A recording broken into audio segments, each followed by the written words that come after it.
Kwa majina naitwa Mariana Mwacha. Nafanya kazi katika hospitali ya Rufaa Mtakatifu Gaspari Itigi katika kitengo cha physiotherapy. Maana yake ni mazoezi ya viungo. Na katika idara yetu tunahudumia wagonjwa wa aina mbalimbali. Wakiwepo jinsia zote, wa kike na wa kiume, wakiwepo pia watoto na wakubwa. Katika hawa kuna makundi mbalimbali na changamoto mbalimbali ambazo tunawahudumia. Ya kwanza tunahudumia wale ambao wamevunjika, wana shida ya mvunjiko wa mfupa ya mwilini sehemu yoyote ile. Kwa sababu hawa watu wakati ule wamevunjika wanachukua muda mrefu kuwekwa kitandani kuendelea na matibabu mengine wakati wanasubiria ule mfupa upate kuunga. Wakiwa pale kuna changamoto zinawapata za misuli na ngozi na viungo pia. Katika hilo wao tunawahudumia ili kuwaondolea zile changamoto ambazo zitawakuta baadaye kwa sababu saa hizo walikuwa hawezi kutembea. Kundi jingine tunahudumia pia wale wagonjwa ambao ni bedridden patients. Yaani wagonjwa ambao wanakaa kitandani kwa muda mrefu kutokana na shida mbalimbali za homa au maradhi mbalimbali ambayo yamewakumba wakashindwa kutembea. Wale tunawafanyia mazoezi pia kuwasaidia ili waweze kurudia katika ile hali yao ya kawaida. Pia kuna makundi mengine kama wanaosumbuliwa na shinikizo la damu, wanakuwa na high blood pressure. Wale watu wanapata pressure, wanapata stroke kitaalamu wanaita, ambayo kunakuwa na shinikizo la juu la damu ambayo inaleta shida madhara kwenye mishipa ya fahamu kwenye ubongo. Na hawa watu wakishapata hiyo hali wanaishia na kupooza upande mmoja wa mwili. Unakuta upande mmoja haufanyi kazi. Na saa hizo unakuta kwamba hata mtu mwenyewe hawezi tena kujitegemea, hawezi kutembea, hawezi kuinuka. Kwa wale pia tunawasaidia ili waweze kujongea na kurudisha ule uwezo wa misuli na viungo katika ile hali yake ya kawaida. Kuna kundi jingine pia wenye changamoto au maumivu ya mifupa. Wanaumwa mgongo, wanaumwa kiuno, wanaumwa magoti na hatimaye hiyo hali inapelekea kwamba kukosa ufahamu kwenye miguu au mikono na nguvu zinapungua au zinaisha. Kwa wale pia tunawahudumia katika huduma hii ya physiotherapy. Kundi jingine ni kundi la wazazi. Akina mama wale wanaenda kujifungua anapata uzazi pingamizi. Anakuwa na changamoto katika kujifungua. Mtoto anakuwa hatoki kwa wakati kutokana na changamoto mbalimbali. Sasa atakapomaliza kujifungua, wengine unakuta kwamba anapata shida ya kupooza, aidha miguu yote au upande mmoja. Sasa wale pia na wenyewe tunawasaidia katika hii huduma ya mazoezi. Na katika hiyo uzazi pingamizi pia wengine wanakuwa wamepata kifafa cha mimba. Ni mjamzito amekaribia kujifungua lakini bahati mbaya akapata kifafa cha mimba, hakuweza kujifungua kwa kawaida. Kwa ile inampa shida, anapoteza ufahamu. Baada ya muda unakuta kwamba hajiwezi. Viungo vyake vyote na misuli yake yote hawezi kufanya kazi, hainuki wala hageuki. Kwa wale pia kitengo hiki kinawahudumia kuweza kuwasaidia kusisimua ile misuli, mishipa ya fahamu na viungo na pia kuwasaidia wanaweza kutembea tena na kurudia ile hali yao ya kawaida. Kuna fungu jingine tena, kundi jingine ni kundi la watoto ambao wamezaliwa na ulemavu wa kuzaliwa. Wanaitwa clubfoot au mguu kifundo.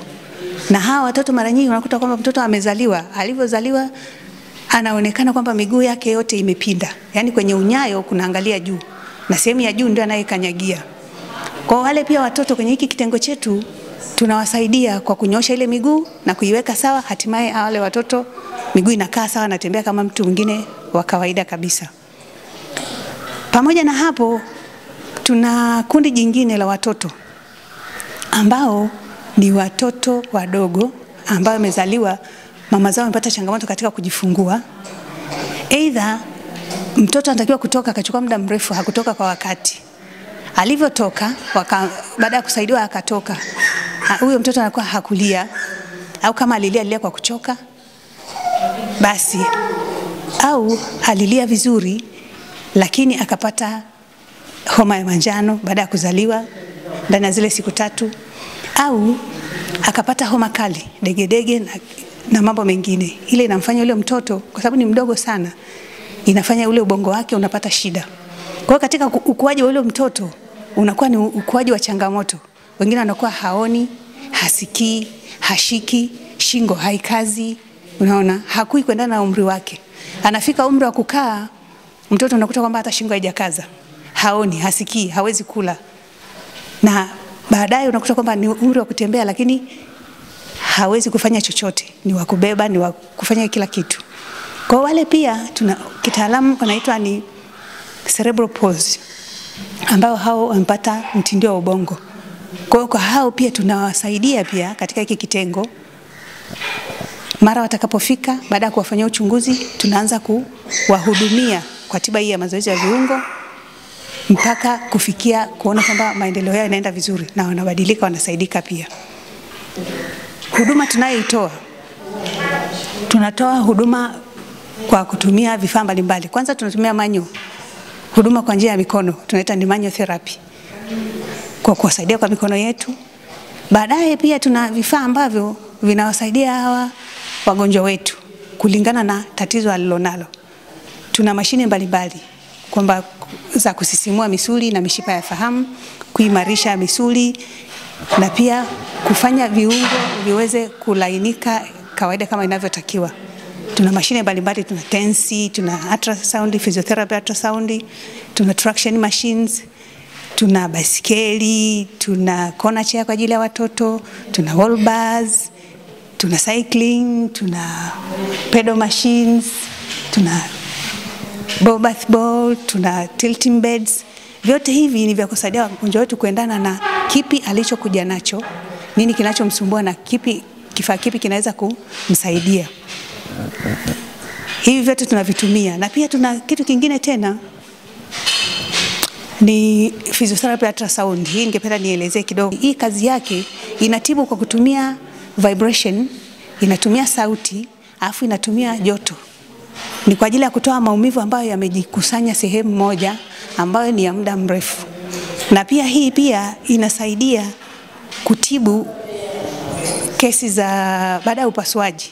Unakuta mtu amepata upasuaji either zaidi ya mara moja au ni mara moja, lakini pale alikopasuliwa kunakuwa kuna ganzi, kunakuwa kuna maumivu, anasikia hovyo. Kwa hii tunaitumiaga kwa watu hao na inawasaidia. Sangine unakuta anakuambia una ganzi, najisikia vibaya, maumivu yanakuwa makali pale kulikopasuliwa. Kwa ultrasound hii inafanya vizuri sana kwenye hilo na inasaidia. Na pia inasaidia pia kusitisha au kutoa, yani kusitisha ukuaji wa haraka wa chembe za mwili kwenye sehemu ambayo labda imechanika. Mtu anaweza kakatwa na kitu, au wengine wanaweza katoga masikio ikatoka linundu. Kwa ile ukuaji wa zile chembe, ultrasound inasaidia kustopisha zile chembe zisizaliwe zaidi na ile sehemu ikaendelea kuvimba zaidi. Kikubwa pia tunajitahidi kuwaelimisha. Tunawapa elimu ya afya ndugu pamoja na wagonjwa wenyewe, namna ya kujikinga na mazingira ambayo yanaweza kusababisha ulemavu. Huduma zetu zinafanyika kwa siku 6 kwa wiki. Kuanzia Jumatatu mpaka Ijumaa tunaanza kazi saa 3 asubuhi. Tunafunga ofisi saa 9:30. Kwa Jumamosi ni nusu siku. Kwa hiyo tunaanza saa 3 asubuhi, tunafunga saa 6:30. Jumapili na siku nyingine za sikukuu ambazo zitaangukia katikati ya wiki huwa hatufanyi kazi.